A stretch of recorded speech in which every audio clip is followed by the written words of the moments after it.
Bonjour! Au sommaire de votre Maxiné, on part en vadrouille avec beaucoup de drôleries en péniche sur les canaux de Bourgogne. Et puis nous avons rendez-vous avec Pol Pot. Enfin, pas tout à fait non plus. Et puis nous remontons encore plus le temps pour découvrir l'affaire Vincha Curie. Et bien sûr, nous évoquons les autres sorties de la semaine dans cette émission. Justine ? Oui, monsieur Pauillac. Je voudrais passer un petit week-end original. Je vous confie une petite somme d'argent et vous m'arrangez ça. D'accord. Le principe, c'est de s'en garder au moins la moitié. Oui, 7 000 € sur les 14 000 confiés par Franck pour lui organiser un week-end de rêve.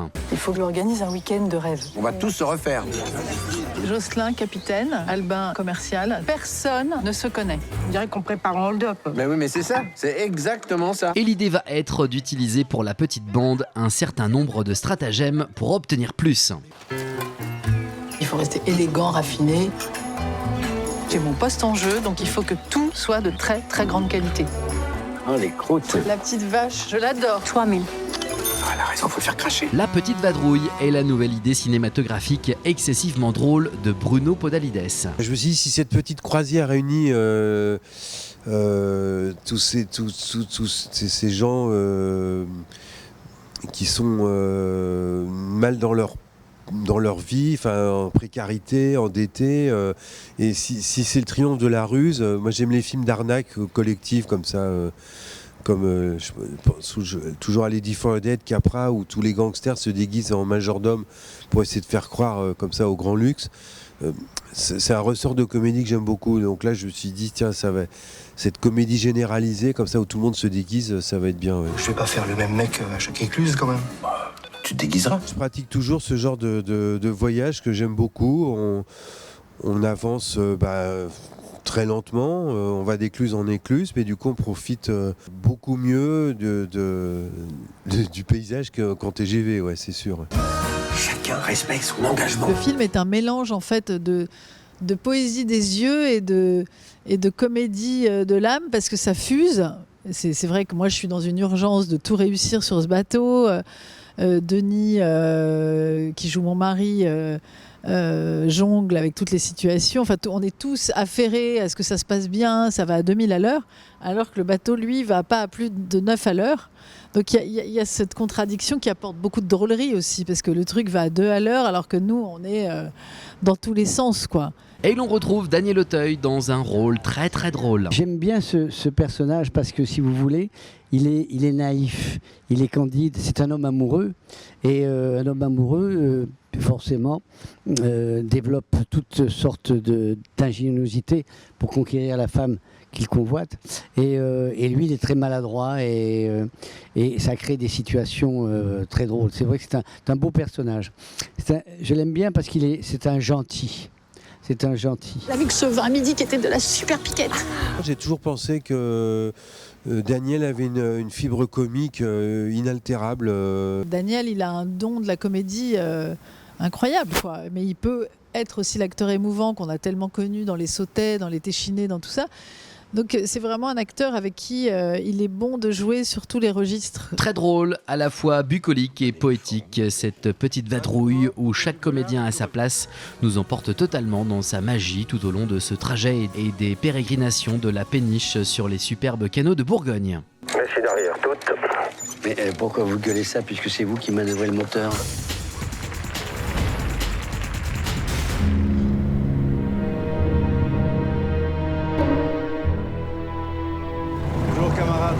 Je suis Issoum, du ministère des Affaires étrangères. Tu m'as pas reconnu. J'ai été à la Sorbonne avec lui. Ils sont 3 à arriver sur ce tarmac vide de tout au Cambodge en cette période où Pol Pot, Premier ministre, a installé un régime sous son joug. Il doit au même moment faire face à l'envahisseur vietnamien. Je vais vous emmener en province. Vous allez découvrir le véritable état du pays qui n'a strictement rien à voir avec ce qu'en fait la propagande occidentale. Il accepte une délégation de 3 personnes venues de l'Occident, une journaliste radio, un autre reporter photo et un sympathisant français de l'idéologie révolutionnaire qui a connu Pol Pot lors de son séjour en France. Pour en faire des instruments agricoles. On est journaliste. Ouais. Moi, je veux voir une vraie coopérative. La comédienne Irène Jacob incarne cette journaliste radio très grandement inspirée de Elisabeth Becker, la journaliste qui a ramené l'une des rares interviews de Pol Pot. Le film est inspiré de son livre témoignage. Ils imaginent voir ce qu'est devenu une révolution là, dans un pays, et puis ils voient quelque chose qui ne ressemble en rien en une organisation humaine, une société humaine. C'est comme s'il y a un projet dont l'humain aurait été exclu, et elle se trouve à poser des questions impossibles. Et c'est naturellement le Cambodgien Ritipan qui est aux commandes de ce film. Je considère que ce qu'on pouvait appeler le devoir de mémoire, pour moi, ce n'est pas un devoir, c'est un travail de mémoire.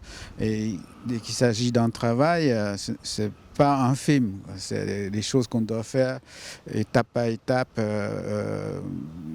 progressivement. Et ça fait partie de mon histoire.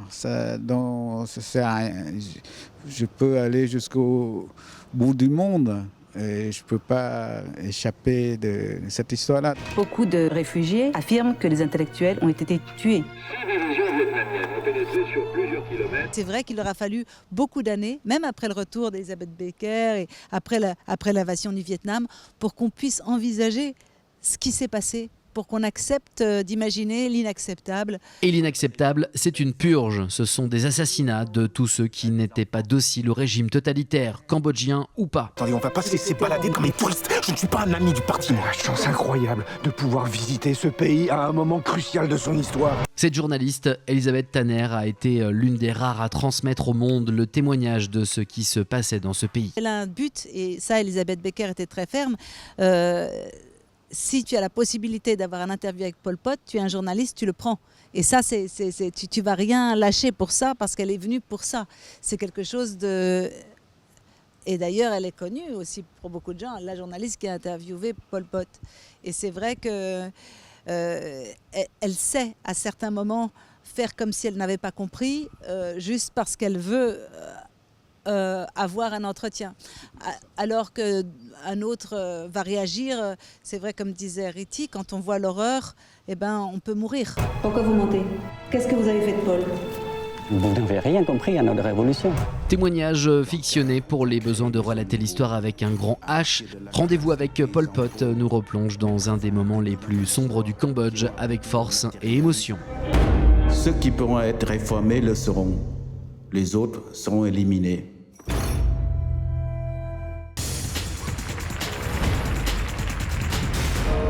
Quel carburant utilisez-vous? Celui des soviets. Ти то знаеш да уредиш или не знаеш? Да не знам никой оsim мене.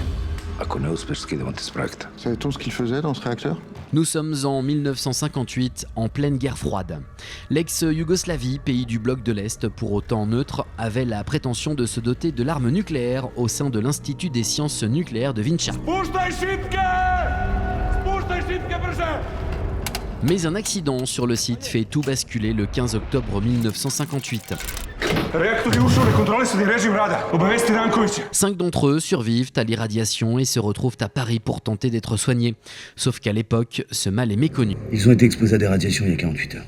Le comédien Alexis Manenti incarne le professeur Georges Maté, à qui incombe de trouver une solution pour tenter l'impossible, soigner ces scientifiques. J'ai été surtout surpris que cette histoire soit si peu connue en France, alors que les principaux protagonistes sont français, le docteur Maté, qui est un grand chercheur, docteur, professeur, et surtout des personnes de la société civile qui sont portées volontaires pour aider des jeunes irradiés yougoslaves. Vous faites des expériences sur nous. C'est vous qui confondez tout. Ici, vous n'êtes pas en dictature communiste. Ce professeur de médecine au caractère bien trempé a l'idée de tenter une nouvelle approche pour soigner ces irradiés. Il est à l'origine des premières greffes de moelle osseuse et qu'aujourd'hui ça soigne beaucoup de leucémies, beaucoup de maladies. On ne veut pas trahir la mémoire de cette personne et on veut rester au plus proche de la vérité des faits. Donc il y a une responsabilité un peu, c'est vrai que historique par rapport à tout ça. Après, on a pris quand même quelques libertés avec le réalisateur pour créer un personnage et créer un personnage de fiction qui pouvait nous emporter avec cette histoire. Dans la vie, allez, il y a toujours un moment où une personne doit faire un choix.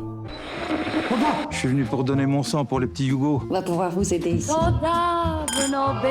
Un film qui nous replonge dans une époque et pour lequel les décors sont particulièrement soignés. J'ai vu un peu la minutie avec laquelle toute la chef décoratrice et les équipes s'affairaient pour reconstituer l'Institut Curie, pour retrouver tous les objets de médecine, les conseillers qu'il avait, pour savoir quels étaient les instruments qu'ils utilisaient à l'époque. Et c'était très impressionnant d'être plongé dans une sorte d'époque comme ça. C'est toujours... pour un acteur, c'est assez drôle et en même temps, on traverse le temps. Vous avez échoué à Vincha, mais vous avez engendré une autre réaction en chaîne.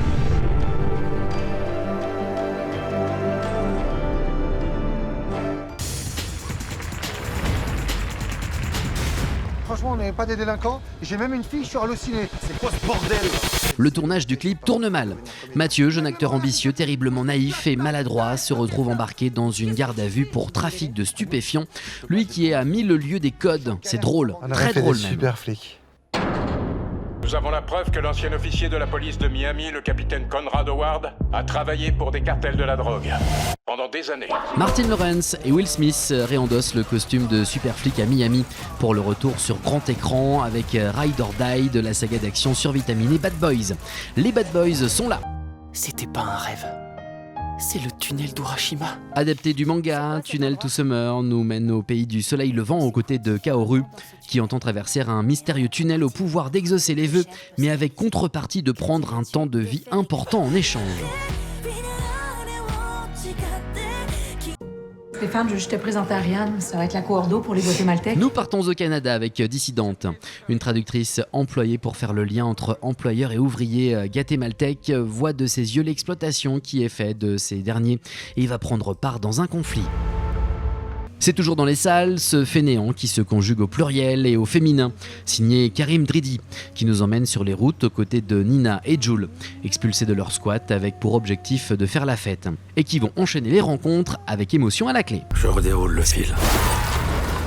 Encore et encore. C'est disponible en DVD, Blu-ray, VOD sur vos petits écrans. Ce coup de dé signé d'Ivan Attal qui s'intéresse au genre du polar avec réussite pour nous emmener sur cette histoire de deux amis travaillant ensemble où la maîtresse de l'un d'eux va tout faire vaciller et surtout lorsque celle-ci est retrouvée morte. Guillaume Canet devant la caméra en plus de Maïwen, Marie-Josée Croze et bien sûr Ivan Attal. La semaine prochaine, Juliette est au printemps, il n'y a plus de saison. Love Lies Bleeding nous emporte et nous partons à Lens aux côtés de Ciné Comédie où Danny Boone a notamment présenté son nouveau film réalisé par celle qui partage sa vie, la comédienne Laurence Arnay. La vie d'un acteur est de passer d'un registre à l'autre et Daniel Auteuil le fait avec brio en revenant cette semaine à la comédie avec La Petite Vadrouille dont nous avons...